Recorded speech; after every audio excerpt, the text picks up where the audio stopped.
হবিগঞ্জ জেলার বাহুবল থানার ঘোষপাড়া এলাকায় র্যাব ৯-এর পৃথক অভিযানে ৯,৪৪০ পিচ ইয়াবাসহ ২ পেশাদার মাদক কারবারিকে গ্রেফতার করা হয়েছে।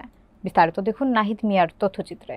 র্যাব ৯-এর মিডিয়া অফিসার মঙ্গলবার বিকেলে এক প্রেস বিজ্ঞপ্তিতে জানান, গোপন সংবাদের ভিত্তিতে র্যাব ৯ সিপিসি ৩ শায়েস্তাগঞ্জ ক্যাম্পের একটি আভিযানিক দল গত ২৬ মে সন্ধ্যা ৬টায় ঘোষপাড়ায় অভিযান চালিয়ে ৫,৪৪০ পিচ ইয়াবাসহ বরগুনা জেলার মাসুম বিল্লাহকে গ্রেফতার করে।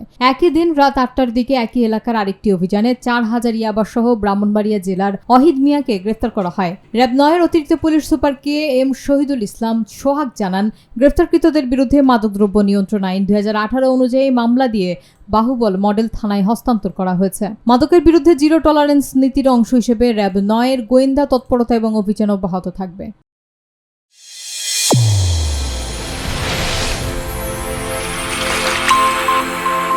চ্যানেল A1 হৃদয়ের স্পন্দন।